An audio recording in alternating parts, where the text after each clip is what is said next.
ಜೊತೆಗೆ ಈ ಸಂದರ್ಭದಲ್ಲಿ ತಮಗಾದಂತಹ ಶಸ್ತ್ರಚಿಕಿತ್ಸೆಯ ಬಗ್ಗೆ ಮಾಹಿತಿಯನ್ನು ಹಂಚಿಕೊಂಡಿದ್ದಾರೆ ಶಿವರಾಜ್ ಕುಮಾರ್.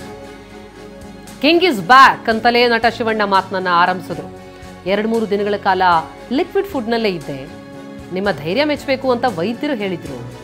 ಜೀವನದಲ್ಲಿ ಇದೆಲ್ಲ ತಾನಾಗೆ ಬರುತ್ತೆ, ಎಲ್ಲ ಎದುರಿಸಬೇಕು ಅಂತಿದ್ರು ಶಿವರಾಜ್ ಕುಮಾರ್.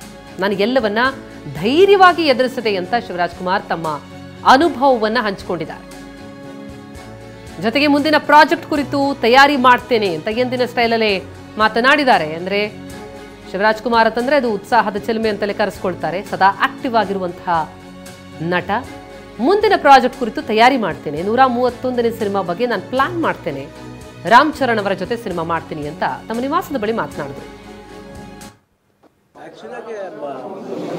ಓಡಬೇಕಾ ಸ್ವಲ್ಪ ಎಮೋಷನಲ್ ಆಗಿತ್ತು. ಅಂದರೆ ಇಟ್ ವಾಸ್ ಅಷ್ಟು ಈಸಿ ಆಪ್ರೇಷನ್ ಅಲ್ಲ, ರಿಸ್ಕಿ ಆಪ್ರೇಷನ್. ನನಗೆ ಸ್ವಲ್ಪ ಭಯ ಇತ್ತು, ಸುಮ್ಮನೆ ಹೇಳ್ಬೋದು ಧೈರ್ಯ ಇತ್ತು. ಬಟ್ ಒಂದು ಏನಂದರೆ ಏನಾದರೂ ಫೇಸ್ ಮಾಡಬೇಕಷ್ಟೇ. ಒಳ್ಳೇದಾಗುತ್ತೋ ಕೆಟ್ಟದಾಗುತ್ತೋ ಗೊತ್ತಿಲ್ಲ, ಏನೋ ಒಂದು ಧೈರ್ಯವಾಗಿ ಹೋಗ್ಬೇಕು. ಅದು ಮುಂದೆ ಏನಾಗುತ್ತೆ ಪರಿಣಾಮ ಆಮೇಲೆ ನೋಡ್ಬೇಕು. ಆಮೇಲೆ ಮಾಡ್ದೇ ಇರೋಕ್ಕಾಗಲ್ಲ, ಇಲ್ಲ ಮಾಡಲ್ಲ ನಾನು ನೋಡೋಣ, ಅದು ಆ ಥರ ಮಾಡೋಕ್ಕಾಗಲ್ಲ, ಮಾಡಬೇಕು. ಸೊ ಅಂತ ಬಂದಾಗ ಸರಿ, ಒಂದು ಲೆವೆಲ್ ಎಲ್ಲ ಸಪೋರ್ಟ್ ಇದೆ. ಫ್ಯಾಮಿಲಿಯಲ್ಲಿ ಗೀತಾಗಲಿ, ಮನೆಯಲ್ಲಿ ಎಲ್ಲರೂ, ಮಕ್ಕಳಾಗಲಿ, ದಿಲೀಪ್ ಆಗಲಿ, ಎವ್ರಿಬಡಿ ಸಪೋರ್ಟ್ ಇದ್ದೇ ಇದೆ ಅದ್ರ ಬಗ್ಗೆ ಎಲ್ಲ. ಬಟ್ ಏನೂ ಆಗಲ್ಲ. ಆಮೇಲೆ ಡಾಕ್ಟ್ರೆಲ್ಲ ಮಾತಾಡಿದಾಗ ಎಲ್ಲರೂ. ಬಟ್ ಹೋಗ್ಬೇಕಾದ್ರೆ ಸ್ವಲ್ಪ ಭಯ ಇತ್ತು ಜನಕ್ಕೆ. ನಾವು ಯೂಶ್ವಲಾಗಿ ಇವತ್ತು ನಾವು ಈ ಸ್ಟಾರ್ಡಮ್ ಅನ್ಭವಿಸೋದು ಅಭಿಮಾನಿಗಳು ಅವರಿಂದನೇ. ಯಾಕಂದರೆ ಒಬ್ಬರು ಬ್ಲೆಸ್ಡ್ ಆಗಬೇಕಂದ್ರೆ ಅವ್ರು ಬ್ಲೆಸ್ಡ್ ಆಗಿದ್ರೆ ನಾವು ಬ್ಲೆಸ್ಡ್ ಆಗೋಕ್ಕಾಗಲ್ಲ, ಇದನ್ನು ಆಗೋಕ್ಕಾಗಲ್ಲ. We are blessed from a blessed people ಅಷ್ಟೇ. ನಾವು ಬ್ಲೆಸ್ಡ್, ನಾವೇ ದೊಡ್ಡ ಬ್ಲೆಸ್ಡ್ ಅಲ್ಲ ನಾವು. So we are blessed by a blessed people ಅಷ್ಟೇ.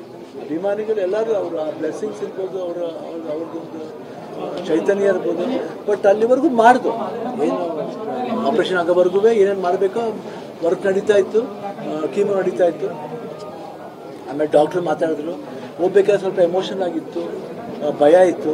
ಹೋಗ್ಬೇಕಾದ್ರೆ ಇಡೀ ದಿನ ಫ್ಲೈಟ್ಲಿ ಟ್ರಾವೆಲ್ ಮಾಡಿದ್ರು. ಅಬೌಟ್ 21 hours ಫ್ಲೈಟ್ ಟ್ರಾವೆಲ್ ಹೋಗ್ಬೇಕಾದ್ರೆ. ಫಸ್ಟ್ ಏರ್ಪೋರ್ಟಿಂದ ಇಳಿದ ಮೇಲೆ ಹಾಸ್ಪಿಟ್ಲ್ ಮುಂದೆ ಹೋಗ್ಬೇಕಾದ್ರೆ ಹಾಸ್ಪಿಟ್ಲ್ ನೋಡಿದ ತಕ್ಷಣ ಗೊತ್ತಿಲ್ಲ ಅದೇನಂತ. ಒಂದು ನನ್ನ ಮುಖದಲ್ಲಿ ಒಂದು ಕಾನ್ಫಿಡೆನ್ಸ್ ಬಂತು. It was looking very good. Lake ಇತ್ತು, ಆಮೇಲೆ ಓಲ್ಡ್ ಅಟ್ಮಾಸ್ಫಿಯರ್ ಒಂಥರ ಪಾಸಿಟಿವ್ ಅನಿಸ್ತು. ಮನಸ್ಸಲ್ಲಿ ಏನೋ ಒಂದು ಧೈರ್ಯ ಬಂತು. ಹೇಳಿದ್ರೆ I can work normal work ಮಾಡ್ಬೋದು. ಫುಲ್ ಫ್ಲೆಜ್ ಆ್ಯಕ್ಷನ್ ಹೋಗ್ಬಿಟ್ಟು ಮಾರ್ಚ್ ಎಂಡಿಂದ ಮಾಡಿ. ಹೇಳಿದ್ರೆ I can work normal work ಮಾಡ್ಬೋದು. ಫುಲ್ ಫ್ಲೆಜ್ ಆ್ಯಕ್ಷನ್ ಹೋಗ್ಬಿಟ್ಟು ಮಾರ್ಚ್ ಎಂಡಿಂದ ಮಾಡಿ.